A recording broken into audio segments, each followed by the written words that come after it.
The story begins at the training hall of the Royal Knight Order in the Kingdom of Vutawan. For 500 years, this sacred place has banned women. Only men are allowed to train there, pushing themselves through hard work, struggle, and dedication. Among these recruits is 15-year-old John Misny. Having finally joined the order he long admired, he is eager to stand out. However, lacking muscle, he struggles while lifting a heavy wooden log and endures mockery from his peers. A superior suddenly calls for the Great Tiger Unit to assemble. He announces that their captain, Mainon, is recovering, so Gilga Masamune will step in as the temporary leader. Jans and the others are shocked to see her, questioning the strict tradition. Another recruit clarifies that the rule only applies to humans, making her presence acceptable. The superior silences the murmurs, explaining that General Dutch recommended the new captain. He reminds the recruits of their commoner status, warning them to simply be grateful the unit has not been disbanded. Displeased, a massive recruit suddenly lunges at Gilga from behind to test her strength. While Jans panics, she simply smiles. Reacting with incredible speed, she grabs the attacker's arm, flips him onto the ground, and pins him by stepping on his chest to signal his defeat.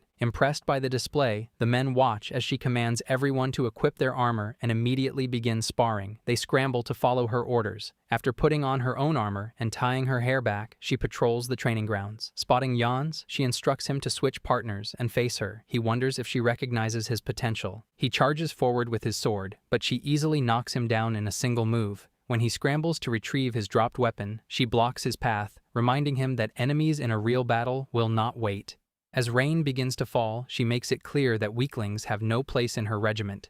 Desperate, he tries one last attack. She effortlessly blocks the strike, kicks his leg, hits his stomach with the back of her blade, and strikes his face. Staggering backward, he realizes his absolute powerlessness against her. He collapses completely onto the ground as the heavy rain continues to fall. Later, inside the clinic, Ishim examines him and concludes the exhaustion is simply the result of severe sleep deprivation. Jans admits to staying awake to train after hearing about the strict new captain. Ishim playfully scolds him for being foolish, noting that while the beating was visually brutal, the actual wounds are superficial. He mentions this is typical of Gilga Masamune. Surprised by the familiar nickname, Jans asks how they know each other. Ishim explains they served in the same unit during the Great War 30 years ago. He notes she has not settled down because she is still relentlessly searching for someone she refers to as her lord. He then leaves to brew medicinal tea, instructing him to rest in the meantime. Outside in the pouring rain, she continues to practice with her sword. Ishim steps out, gently reminding her that the building is not a training area. She expresses gladness that he has found a respectable path, but he brushes off the compliment, suggesting she wait inside to avoid catching a cold. She remains stubbornly silent before insisting she is only practicing. He teases her for lacking honesty, warning that her subordinates might come to dislike her. She casually replies that she does not care about being liked, prompting a chuckle from him as he notes she has not changed at all. Hours later, pitch darkness surrounds the building. Jans wakes up with a yawn and spots her outside through the window.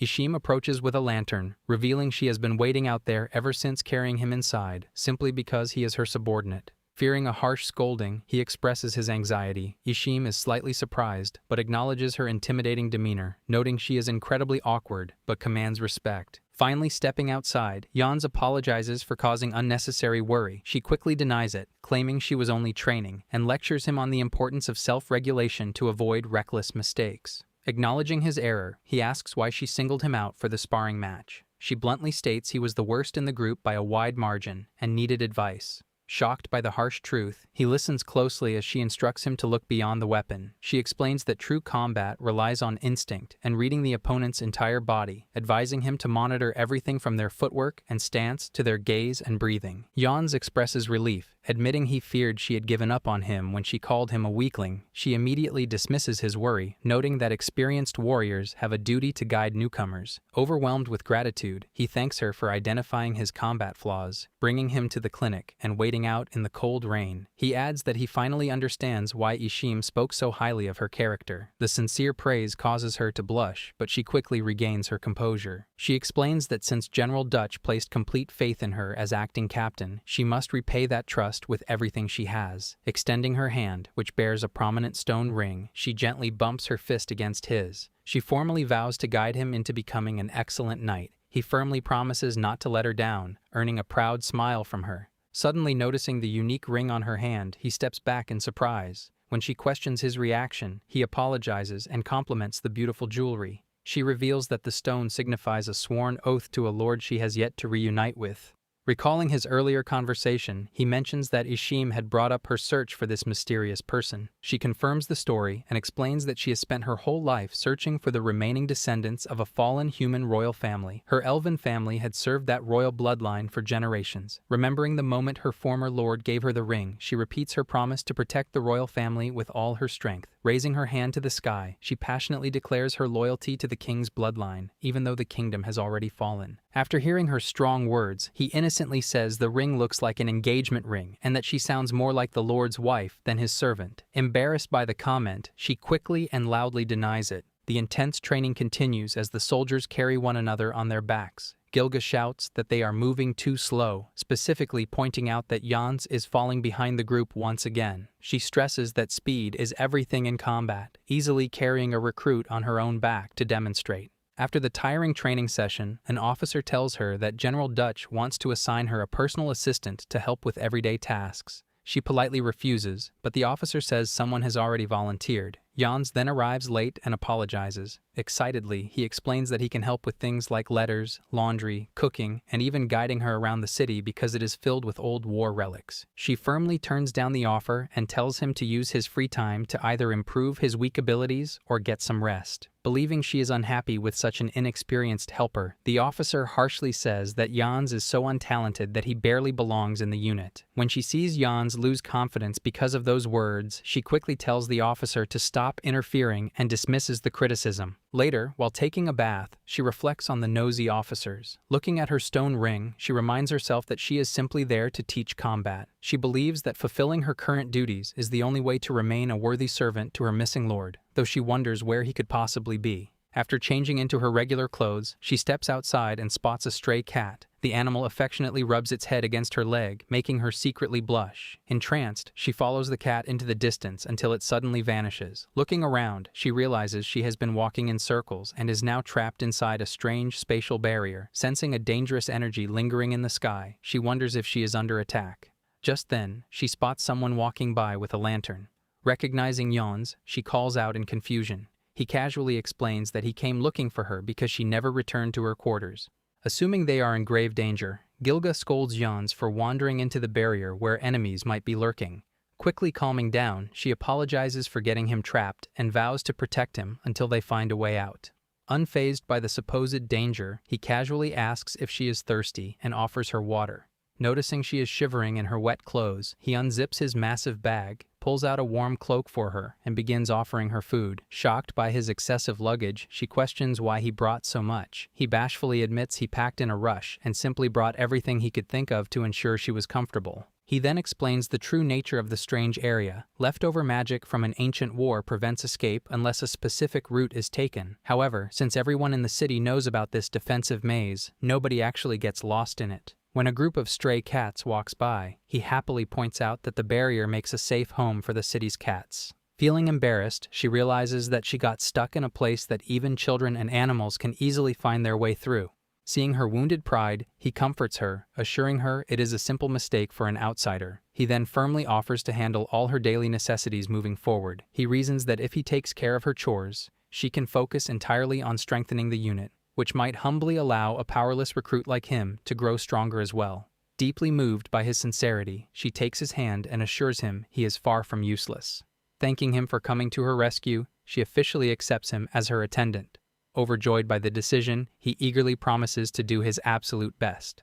The next morning at the Great Tiger Unit Barracks, Gilga completes a grueling workout, easily hitting 980 pull-ups. Meanwhile, Jans heads toward her room, determined to prove his worth as her attendant. He knocks on her door to apologize for the early intrusion, unaware that she is currently balancing perfectly upside down on her hands. She casually invites him in and drops to her feet. Awestruck by her incredible physical strength, he quickly relays a message that General Dutch wants to gift her a new suit of armor. The two travel to the Phoenix Palace, a grand armory filled with historic gear. Spotting a massive display, he excitedly recognizes it as the armor of a former orc leader. She confirms its history, recalling the ancient peace treaties. Reminiscing about the past, she notes that the general was just a mischievous kid during those wars, and she feels deeply grateful for his generous offer today. Curious about their connection, he asks if they are close. She explains that she, the general, and Ishim all fought together in the same unit, because her old comrades know she has spent decades searching for her lost lord. They specifically recommended her for this temporary leadership role to help support her journey. Focusing back on the gear, he points out a sturdy, heavy set of armor. She declines it, explaining that she prioritizes lightness and mobility over raw defense. While checking the chest plate of another armor set, he suddenly calls her over to look at a special suit called the Night Cat armor. When she sees it, she notices it comes with a headband that has big cat ears. She secretly thinks the cat-themed design is very cute, but hides her excitement by calmly saying that the armor looks light and practical. Gilga examines the gear, noting that it looks weak, but assuming it might possess hidden magical enhancements. Trying to dismiss her own interest, she claims the design is far too cute for her. Jans disagrees, genuinely believing the adorable style suits her perfectly. Flustered, she scolds him for making fun of her. Looking closer at the label, he realizes the outfit is actually just a novelty costume and apologizes for the mix-up. He suggests she keep looking for real armor and leaves to ask a guard for directions to the dressing rooms. Left alone with the cat outfit, she stares at it longingly. Hesitating at first, she nervously reaches out and puts on the cat ear headband. Catching her reflection, she blushes furiously at the sight. Overwhelmed by embarrassment, she quickly turns away and hides her face, struggling to handle how surprisingly cute she looks. Suddenly, Jans returns to point out the dressing room, only to find her fully dressed in the cat armor. He happily praises the outfit, making her panic and yell loudly, completely breaking her normally calm and emotionless behavior. Standing with the group, Gilga signals the start of the mission while wearing her sleek new armor instead of the novelty costume. Jans thinks she looks impressive, but he feels disappointed that their mission is only to destroy blood-sucking ivy in a dirty swamp. She orders everyone to keep the dangerous plants under control and warns them to stay alert for hidden creatures in the mud. As the group works to cut down the plants, small arguments start because mud keeps splashing everywhere. Jans notices that her clean new cloak is already dirty and suggests that she supervise from the dry edge of the swamp instead. She quickly refuses, saying equipment is meant to be used. Nearby, an unhappy long-haired recruit complains that they are doing boring manual labor instead of fighting exciting monsters. After slipping and getting mud all over his hair, he angrily questions her fighting skills. Secretly, he hopes she falls into the swamp and ruins her new armor. Suddenly, someone on a nearby cliff shouts after finding animal tracks, so she heads toward the area. As she walks past, the bitter recruit smirks and purposely swings his sword to splash thick mud at her. Realizing what he is doing, Jans jumps in front of her and takes the muddy splash right in the face. Furious, he confronts the recruit for targeting her. The recruit pretends he did nothing wrong, but Jans angrily refuses to believe the obvious lie. The resentful recruit insults Jans, who quickly dismisses the taunt. Suddenly, Gilga senses danger and warns them to look behind. A massive frog monster looms over the two terrified men. Before the creature can strike, she lunges forward and drives her sword deep. Completely covered in filth and monster blood, she checks to ensure they are unharmed and sternly reminds them to stay focused. Awed by her brutal efficiency, the previously bitter recruit instantly gains massive respect for her. Ignoring their petty feud, she orders everyone straight back to work. Later, the recruits wash off the grime in the main pond while she bathes in a separate private spring. Jans comes over to return her armor after quickly cleaning it, promising to polish it perfectly once they are back at the barracks. Before leaving her alone, he casually mentions a rumor that nobles value the local swamp mud because it is good for skincare. Left by herself in the water, she touches her face and notices that the dirty mud has actually made her skin look very smooth and glowing. Returning to the barracks, Gilga changes into her formal wear. As she fastens her cloak, she fondly recalls the sweet fragrance that filled the air when she first met her lord, wondering what that specific scent was. Taking a day off from training, she and Jans go to the great library of Vuduin to look for clues about her missing master. Jans is amazed by the huge number of books and says so out loud, but the librarian immediately shushes him. She complains about the strict dress code for entering the library, and he points out that it is simply the rule. Looking at the crest on her stone ring, she explains that it belongs to her lord's family, the House of Aster. She hopes the library's large collection will have information about them, and Jans agrees confidently. He then compliments her formal outfit, saying she looks very noble in her cloak. She quickly brushes off the compliment and tells him he should get used to wearing formal clothes as well. Curious, he asks about the former head of the Aster family. Twirling her hair, she reminisces about a man who wore a large, perfectly fitting silver cloak that felt incredibly warm and smelled wonderful. Hearing this, he playfully asks if this lord was her first love. Flushed bright red, she defensively denies having romantic feelings. Embarrassed, she immediately orders him to split up and start searching the aisles, which he quickly obeys. After hours of fruitless searching, she takes a break on the outside stairs, realizing the investigation will not be easy. Admiring the beautiful garden nearby, she watches petals drift through the air and suddenly falls asleep. She dreams of a gentle memory filled with cherry blossoms. In the dream, a man walks up to her younger self and gently drapes his cloak over her shoulders. When she notes the warm, pleasant smell, he reveals it is the scent of lavender. He explains that in the language of flowers, lavender means he will wait for her. She wakes up, realizing the garden shares that exact same lavender fragrance. Smiling at the fond memory, she suddenly notices Jans gently placing his own cloak over her shoulders. Startled that she is awake, he panics and apologizes for the uncharacteristically shameless gesture. She simply apologizes for dozing off and thanks him. Relieved, she is not angry. He offers to go buy them some food, leaving her alone to quietly appreciate the comforting warmth of his cloak. 2 months have passed since Jans became the attendant for Gilga, and the two have settled into a comfortable routine. However, her training methods remain incredibly harsh. During a session, she yells at him to look beyond just his weapon. She then delivers a firm strike to his back and orders him to complete 100 practice swings. He dutifully complies, leaving her satisfied with his dedication. Meanwhile, Ishim observes the interaction and questions her harsh treatment. She replies that she is actually acknowledging his recent improvements indirectly. Ishim openly doubts that the boy understood the positive message, leaving her confused. Looking across the field, she sees him flinching and swinging his sword erratically out of sheer panic. Ishim points out that he likely assumes she is simply angry, even though she genuinely just wanted to cheer him on. Demonstrating a wide, toothy grin, Ishim advises her to show off her own incredible smile the next time she wants to praise someone. Brushing off the advice, she insists she is too busy with training and quickly walks away. Later in her office, she notices that Jans is missing his regular routine of offering to escort her home. She asks the others about his whereabouts and learns that he left early for the day. Thanking them for the information, she returns to her room in silence. She deeply reflects on her communication skills, realizing that failing to properly convey praise is a massive personal failure. Frustrated, she drops onto her bed. Determined to fix the issue, she stands back up, pulls out a small box, and retrieves a hand mirror to privately practice her smile. Alone in her room, she looks at herself in the mirror, admiring a cute cosmetic box she had impulsively bought. Setting it up, she practices her expression, determined to give Jans a beautiful smile of praise the following day. She nervously attempts a reassuring look but quickly grows embarrassed, feeling that it seems entirely unnatural. Wondering if her hair is getting in the way, she decides to try on a cute ribbon she had previously purchased but never used. She puts on the ribbon, applies some lipstick, and even tries on an earring. Looking back at her reflection, she practices her praise again, completely frustrated over her total inability to smile naturally. The next morning, she continues her patrol as usual, still thinking to herself that she never learned how to smile properly. Suddenly, Jans calls out to her from behind.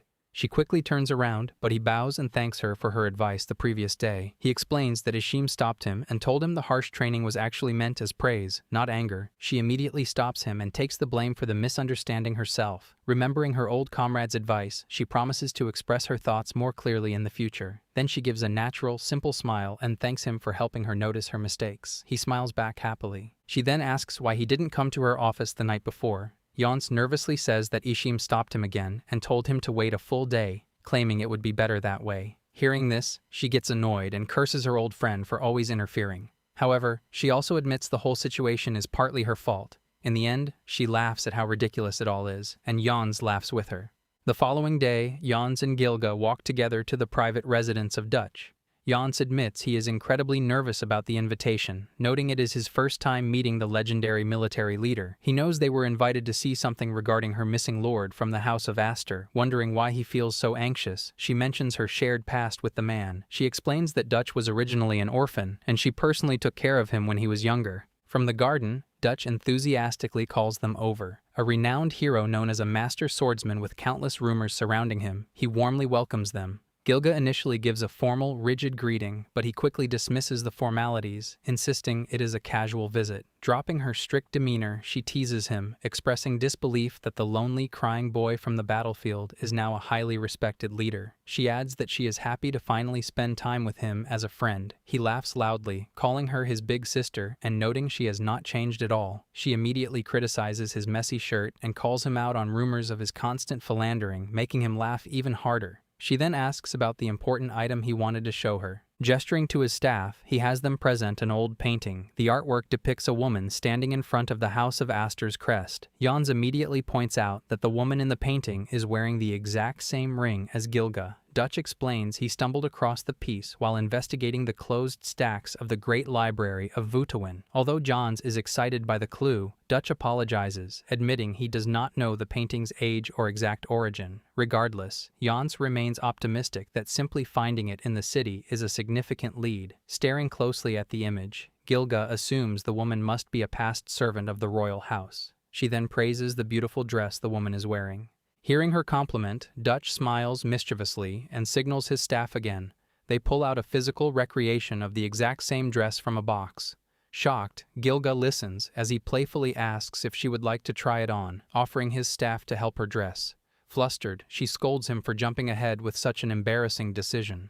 When he teasingly asks if she dislikes the idea, she stammers, admitting she simply needs time to mentally prepare. Taking that as a yes, he swiftly orders the staff to take her away to get dressed.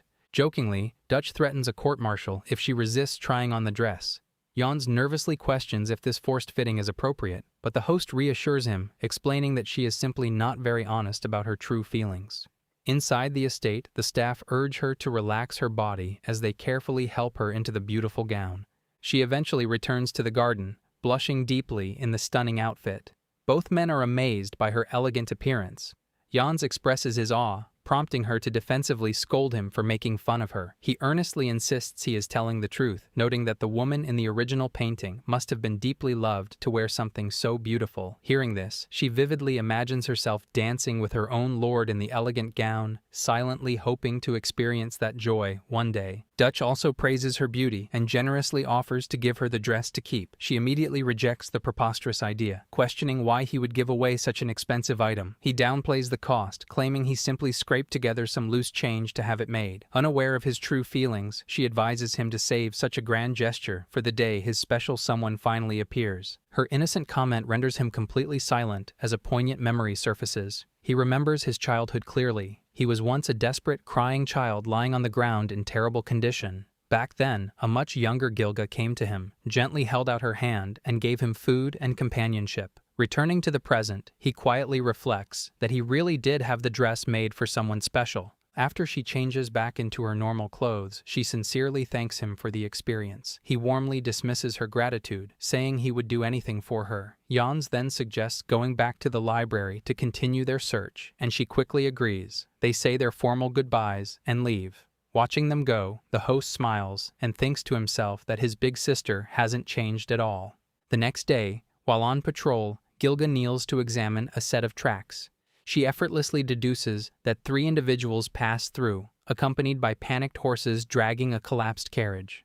The recruits are completely shocked by her incredibly accurate tracking skills. The footprints lead the unit directly to a cave, which she concludes is currently occupied by trolls.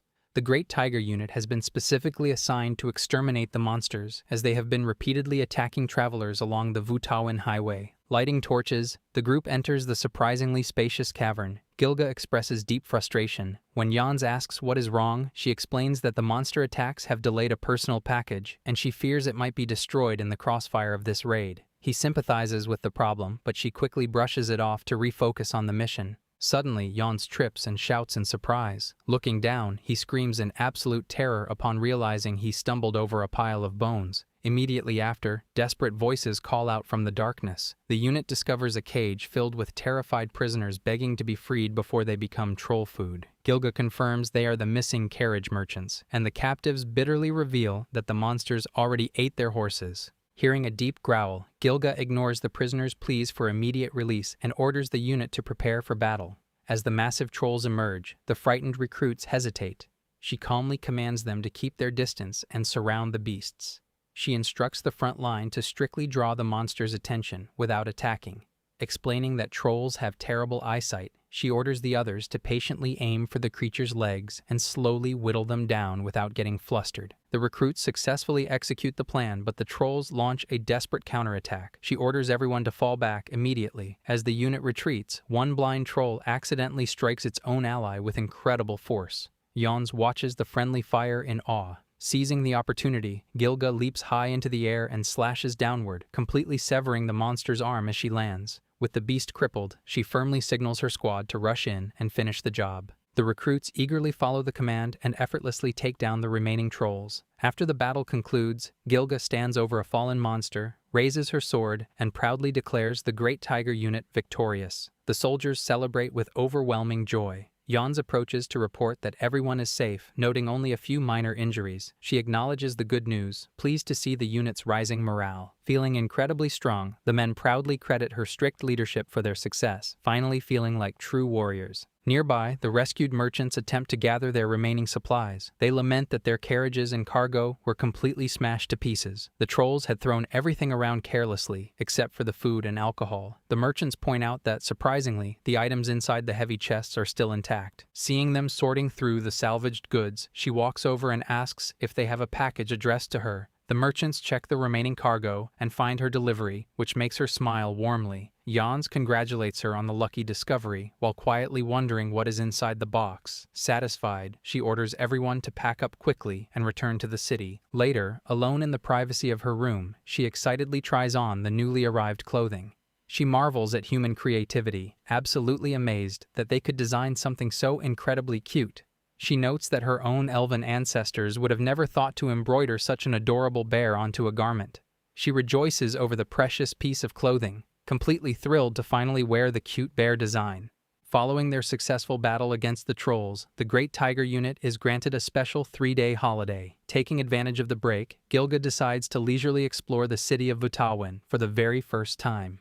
Walking through the bustling streets, she admires the wealthy kingdom's abundant water sources and flourishing river trade. As she passes by, several women openly admire her beauty. She notes that while the city is home to many different species, elves are an incredibly rare sight. Spotting her distinct features, a curious child points out her pointy ears. Gilga kindly kneels down and allows the child to touch them. When asked if she has good hearing, she proudly confirms it, explaining that her sensitive ears can even hear the water flowing in the distant mountains every morning. The child is utterly amazed, but her mother quickly runs over to intervene, apologizing for the intrusion before they part ways. Suddenly, a voice calls out to her, addressing her as a young elf. She follows the sound and steps through a curtain into a dimly lit room.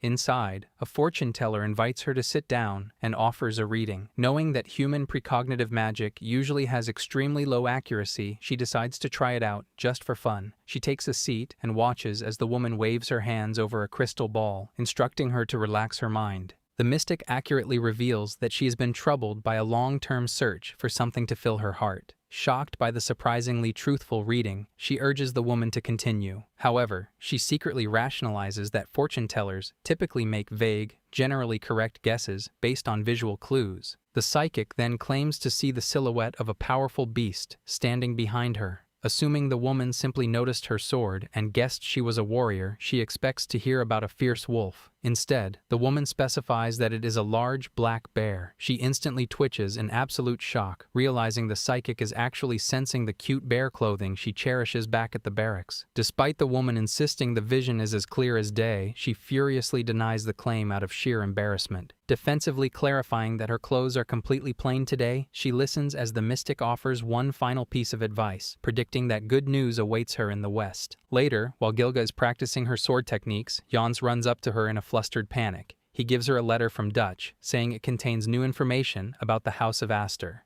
As she reads it, she learns that ancient ruins possibly linked to her lord's family have been found on the western plateau. She remembers the fortune teller's exact prediction about the west and is amazed at how accurate it seems. Since they both have time off, Jans eagerly offers to guide her, mentioning that the ruins are close to his home. She first refuses, saying she shouldn't involve him in her personal matters on his rare day off. But he insists, reminding her that it is part of his duty as her attendant and saying he is also curious about the ruins. Moved by his enthusiasm, she agrees, and they decide to return to the barracks to prepare and leave early the next morning. Thinking about the fortune teller's prediction, she feels a strong sense of hope that this lead might be real.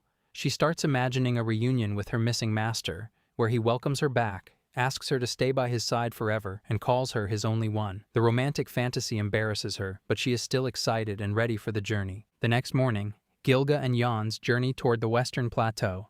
She feels incredibly hopeful about the fortune teller's prediction, believing she will finally uncover a clue about her missing lord.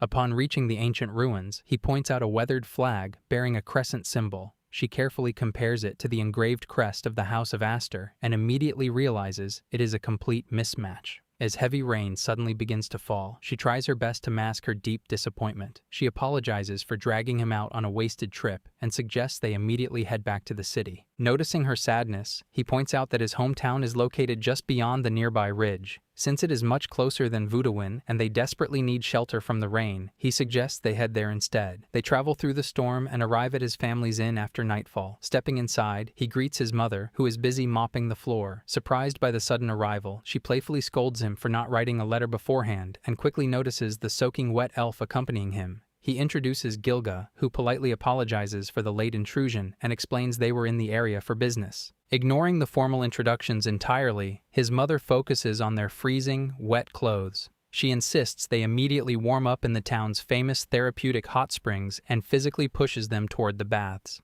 Gilga initially tries to ask for a simple room to relax in, but soon finds herself soaking in the steaming water anyway.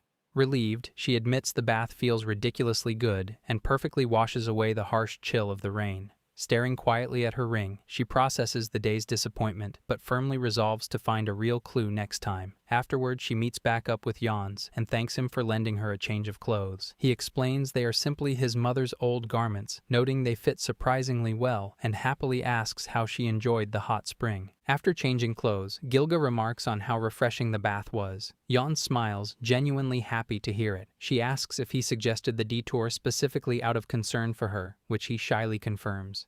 She thanks him, noting how pleasant the night breeze feels. Curious about his background, she admits she had no idea his family ran an inn. He explains that his family has operated the business for generations. Since his father passed away 10 years ago, his mother has managed it alone. His older sister is currently studying in a neighboring town and plans to take over upon their mother's retirement. He humbly credits his sister's dedication for allowing him the freedom to pursue knighthood. When asked what initially inspired his career path, he reveals that their storehouse is filled with old weapons and armor, indicating their ancestors were once warriors. Growing up surrounded by the gear inspired him to forge his own path as a knight. He even points out that the inn's sign bears his family's ancestral crest. She laughs, amused that he actually descends from a warrior bloodline. He quickly downplays the revelation, claiming he lacks the talent and motivation of his predecessors.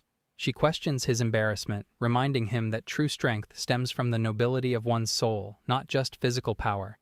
She encourages him to be confident, assuring him that his kind and honest heart is essential for his training. He smiles, taking her encouraging words to heart. The night passes peacefully. The following morning, the two express their gratitude and bid farewell to his mother, who warmly invites them to return any time to enjoy the hot springs. As they depart, Gilga glances at her ring. Although she found no concrete clues about the House of Aster, she reflects that the trip was a wonderful holiday regardless. Back at the inn, his mother goes into the storehouse to air out the room. As she turns around, she accidentally bumps into a barrel, and a pile of old weapons falls onto the floor. Among them, she finds a shiny pendant. She picks it up and wipes off the dirt, revealing a crescent symbol of the House of Aster engraved next to the family crest of Jans. Meanwhile, on their way back to the city, Gilga unknowingly hints at this important discovery by casually asking him if anything could be more valuable than the history left behind by his ancestors. Following their holiday, the Great Tiger Unit resumes training at a mountain village on the outskirts of Vudawin. The recruits wade through a river while carrying heavy wooden logs on their backs. Gilga urges them to pick up the pace, seemingly fully refreshed from the hot spring trip despite her recent disappointment regarding the House of Aster. She reminds the unit that real combat requires carrying even heavier provisions. Struggling under the massive weight, Jans suddenly collapses into the water. Moving with incredible speed, she catches him from behind and lifts him up, firmly telling him to pull himself together. The other recruits watch in absolute awe of her immense physical strength. After the grueling training session ends, she washes up and changes her clothes. Noticing the recruits heading out, she asks where they are going. Jans invites her to join them at a lively festival in a nearby village. Upon arriving, they find the festival grounds bustling with food stalls and circus performers. The recruits eagerly ask for permission to start drinking and celebrating.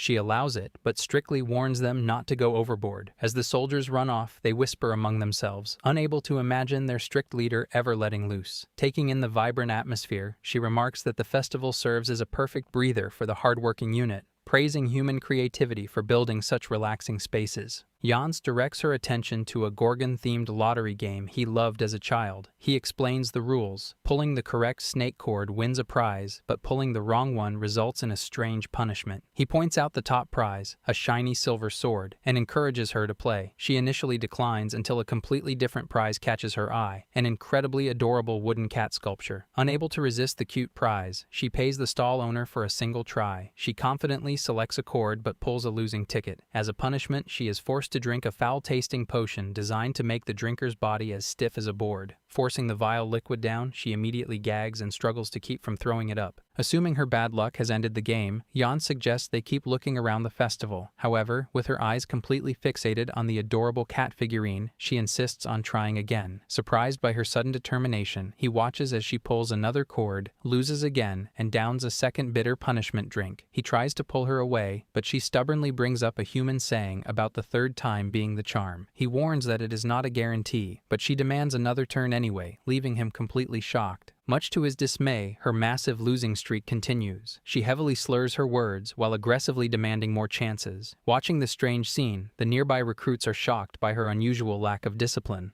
The stall owner tells Jans that she has had 11 drinks, revealing that the so-called punishment drink is actually strong alcohol. Panicking, Jans begs her to stop, but she is already completely drunk and suddenly blurts out that she just wants the cute prize. Her outburst leaves everyone, especially Jans, speechless. Realizing what she just said, she quickly gets embarrassed and bows to apologize. Feeling sorry for her and impressed by how much she spent, the stall owner gives her the cat figurine for free. She shyly accepts it. Still unaware of her real feelings, Jan says it's a pity she didn't win the top sword prize, but is glad she got a consolation gift instead.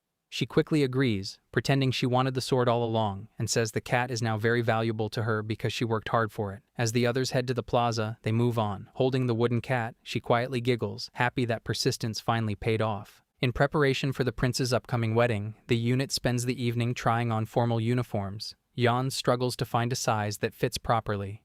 Gilga reminds everyone that this is an official mission and not a time to mess around. Used to the unisex customs of her former elven unit, she tries to change clothes in the same room. Embarrassed, Jans quickly pushes her into the women's changing room. Inside, she hears giggling from the next room and discovers a group of women trying on outfits. Feeling out of place, she tries to stay quiet, but they quickly notice her. They surround her, admire her appearance, and decide she would look perfect in a dress. Despite her protests, they force her into an outfit. Outside, Dutch walks with Jans and wonders why she is taking so long. Jans explains he sent her to the women's room. Just then, she is pushed out into the hallway, wearing the maid uniform. Both men are shocked. She complains that she was forced into it and insists it doesn't suit her. However, Dutch says she looks great, and Jans also calls her cute. Flustered, she denies it, though she admits the outfit itself is nice. Dutch clarifies that they are complimenting her, not just the clothing, and Jans agrees. Their praise embarrasses her further. Dutch then jokingly suggests she wear it to the royal ceremony, and she immediately refuses. The next day, Jans delivers his routine report to Gilga. After he finishes, she awkwardly hesitates before asking if he is free on Saturday. Later, while practicing his sword swings, he puzzles over the odd request, realizing that Saturday is actually his 16th birthday. Despite never mentioning the date to anyone, he wonders if she is secretly planning a surprise party. Suddenly, she approaches and catches him spacing out. She grabs his hand and inspects his fingers closely. When he nervously questions her actions, she quickly covers up her true intentions by correcting his grip, advising him to focus on precision rather than raw strength before quickly walking away. Later, he visits her office to drop off some paperwork. Instead of reviewing the documents, she asks if he recently injured his fingers. When he denies it, she pulls his hand closer to inspect it once again. Thoroughly confused, he tries to question her, but she casually waves him off and excuses him for the rest of the day. A week passes, and his anxiety over their upcoming weekend meeting grows, fearing he might actually be in trouble. As he walks down a corridor, a local blacksmith arrives with a delivery for her. He offers to pass the item along, and the craftsman casually mentions successfully resizing a ring. She suddenly appears, takes over the delivery, and dismisses him. Walking away, he quickly pieces the clues together. He remembers her strange focus on his hands and his upcoming birthday. He becomes embarrassed, thinking she might be planning to give him a ring. The next day, they meet at a restaurant. She notices he looks pale and asks if he has been sleeping well. He lies and says he slept fine, even though he stayed up all night worrying. She then explains the real reason for meeting him. She warmly wishes him a happy 16th birthday and apologizes for keeping it a secret to make it a surprise. He awkwardly thanks her, still shocked by his own overthinking. Convinced his romantic suspicions are correct, Jans listens intently as Gilga expresses her deep gratitude. She admits that he has become someone truly special to her since she arrived. Swallowing her nerves, she extends a ring and asks him to accept her feelings. Panicking, he immediately rejects the grand gesture. He reminds her of her unwavering dedication to her missing lord, insisting he cannot accept a proposal of such massive magnitude. She bursts into laughter, quickly realizing his hilarious misunderstanding. She clarifies that in her elven hometown, it is a simple custom to gift an inscribed ring to any youth starting a new journey. She reveals that the elvish inscription translates to "be noble," serving as a supportive gift for his future. Deeply embarrassed by his wild assumptions, he quickly apologizes. He notes that a romantic proposal made no sense anyway, assuming she secretly wants to end up with her lord. Flustered, she firmly insists her relationship with her master is strictly professional, prompting him to eagerly promise to help find the missing man. Moving past the awkwardness, she presents him with a brand new pair of gloves to replace his old, tattered ones. He happily accepts the birthday presents and immediately tries on the ring. He points out that it is quite loose, and she warmly explains that she intentionally purchased a larger size because he still has plenty of growing to do. Smiling at the thoughtful sentiment, she finally urges him to start eating before the meal gets cold. He eagerly digs in without holding back, and they spend the rest of the evening enjoying a wonderful, heartfelt dinner. During practice, Gilga spars with Jans, warning him that merely dodging will never lead to victory. Encouraged, he charges forward with an offensive strike. She effortlessly flips her sword to block the attack and responds with a light giggle. Calling an end to the physical session, she listens as he breathes heavily and laments only managing a single swing. However, she praises his noticeable improvement, pointing out that he successfully monitored her footwork and stance rather than just tracking her blade. He happily accepts the warm compliment. Noticing the overall progress of the unit, she gathers everyone indoors for an afternoon mental training session. As the recruits sit quietly, she explains that honing the mind is just as critical as mastering physical sword techniques. She instructs them to calm their hearts like a flowing stream and rid themselves of worldly distractions to truly face their inner selves. Suddenly, Torino yawns loudly. She immediately reprimands him for getting sleepy so early in the session. Without even opening her eyes, she then snaps at Santon to stop scratching his back and maintain his concentration. Awed by her incredible ability to monitor the room while entirely blind, Jans tightens his own focus. Deep in meditation, she expands her awareness and listens closely to her surroundings. Then she notices an annoying buzzing sound. She quickly realizes it is a mosquito. A moment later, she senses more, at least 5 of them in the room.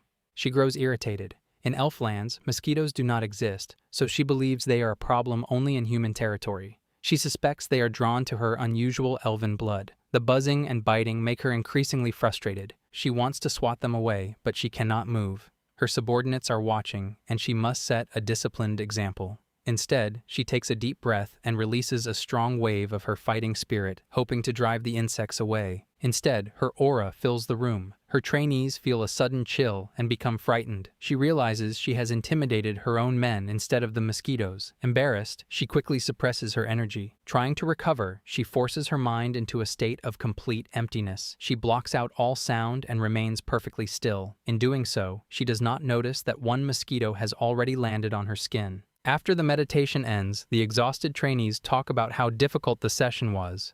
One of them, Jans, says he struggled to focus because of the strange pressure in the room and the constant buzzing.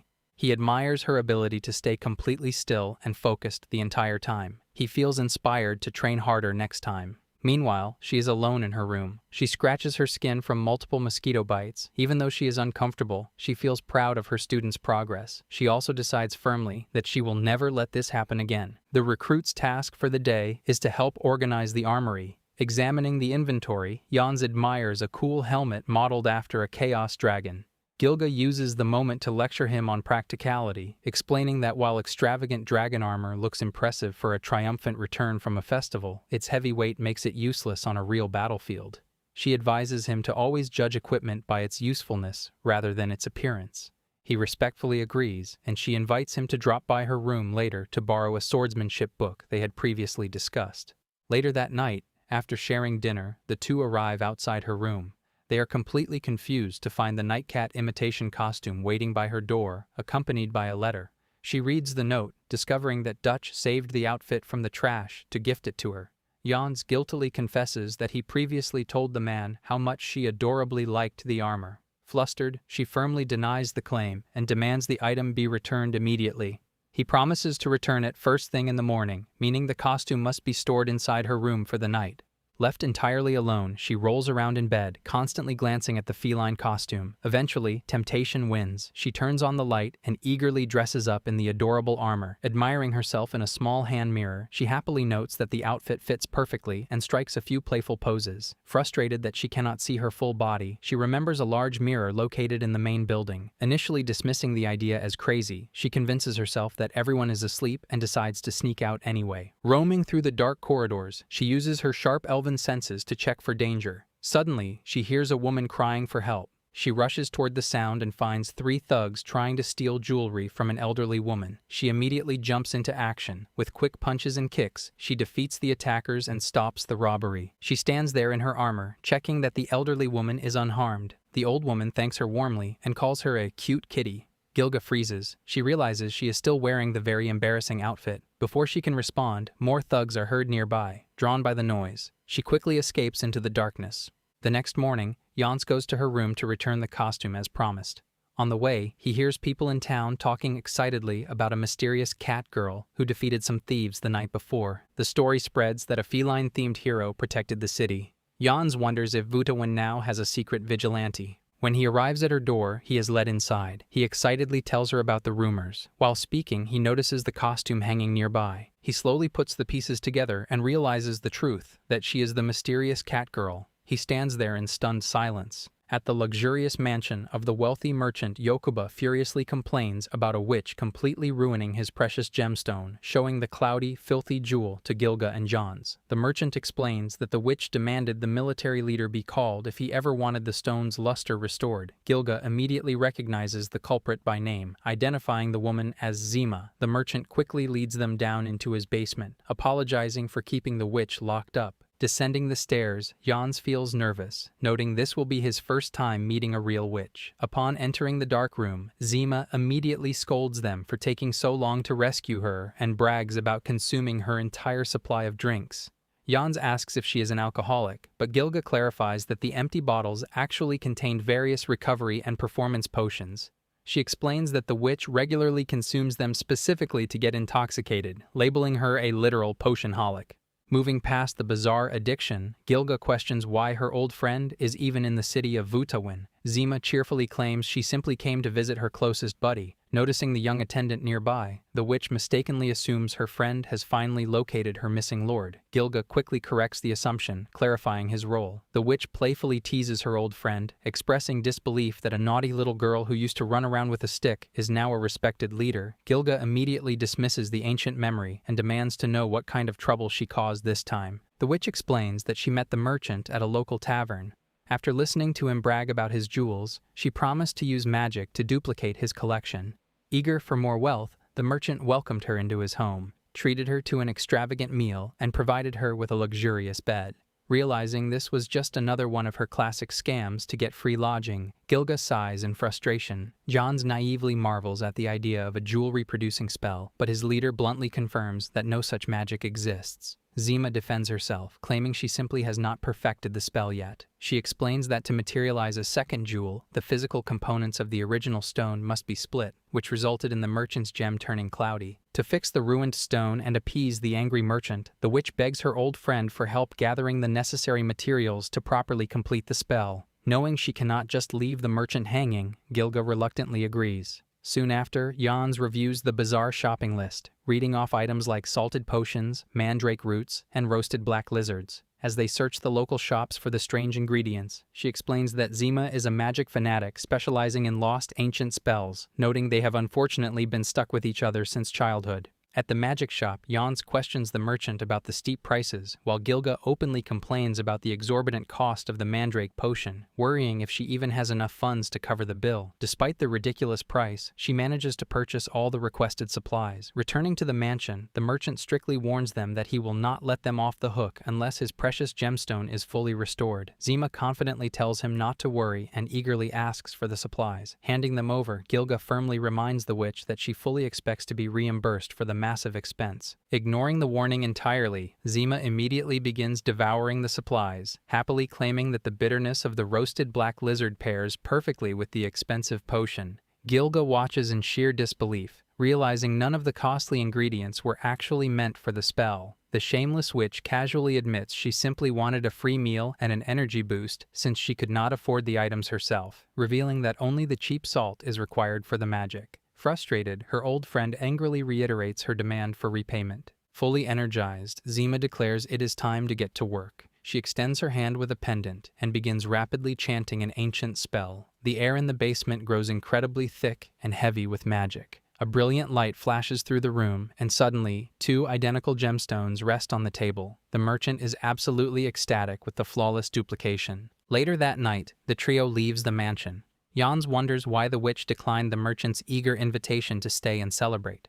Skeptical of the flawless magic, Gilga demands to know if she actually duplicated the jewel. Laughing out loud, Zima admits true duplication is impossible. She simply transmuted a different material to look exactly like the original gem, estimating the fragile illusion will dissolve in about a week. Jans is completely shocked by the blatant fraud, though the witch argues that a week of admiring the fake gem is a fair trade for her free room and board. Before parting ways, the witch asks her old friend to hold out her hand and drops a small object into her palm. To the absolute shock of both Gilga and Jans, the item bears the exact crest of the House of Aster.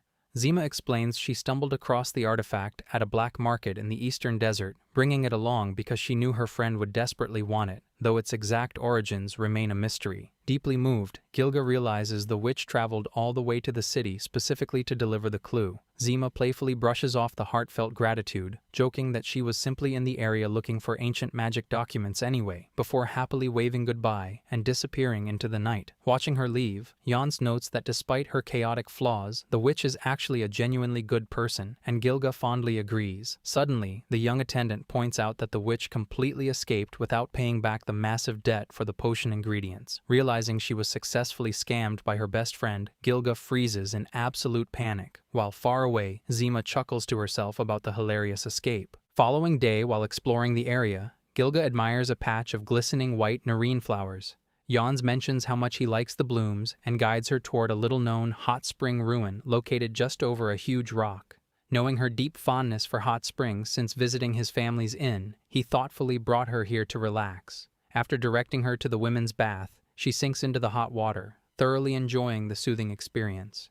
Looking around the ancient structure, she notices a distinct pattern carved into the stone. She calls over the wall to ask about the ruin's origins. He explains that the place was built by descendants of the Lobi people, leaving her deeply intrigued. After finishing their baths, 3 elderly locals approach them and advise them to head home. The locals warn that the ghost of a Lobi woman appears on a large boulder by the river on moonlit nights. According to the rumors, the spirit eternally offers flowers to her deceased son. The locals explain that the apparition often startles travelers, causing them to lose their footing and suffer serious injuries, so avoiding the area is highly recommended. Hearing the ghost story, Jans secretly panics. Noticing his sudden fear, she playfully teases him. Trying to save face, he falsely boasts that a great knight like him fears nothing. Amused by his obvious bluff, she decides they should stay and investigate the boulder since the moon is about to rise. Waiting near the large rock, he silently regrets acting tough. Soon, the moonlight reveals the spectral shadow of a woman holding a bouquet, bearing the exact same pattern from the ruins. Hiding his terrified face, he watches as she calmly assesses the spirit. She senses no malevolence, realizing it is simply a lingering emotional attachment rather than a malicious ghost. Wanting to free the spirit from its endless loop, She asks her terrified attendant to pretend to be the woman's son and accept the floral offering. Slapping his own cheeks to hype himself up, he bravely follows her strict orders. He climbs the boulder and reaches for the flower. The spirit approaches closely, looks at his face, and smiles with immense joy before vanishing entirely in a brilliant flash of light. She sincerely thanks him for his bravery. Holding back tears, he notes how incredibly happy the spirit looked at the very end. She reveals that the Lobi people saved her life when she was stranded in the mountains 300 years ago. Having always regretted never properly thanking them, she hopes setting the spirit free serves as a worthy repayment. When he asks if the ghost went to heaven, she explains that elves actually believe in immediate reincarnation. She clarifies that the apparition was not a trapped soul, but simply a powerful, lingering emotional attachment left behind in the physical world. Walking home, she gathers the remaining nerine flowers. She explains that in the language of flowers, the beautiful blooms mean looking forward to the day they meet again, leaving them both smiling peacefully under the moonlight. Here I am.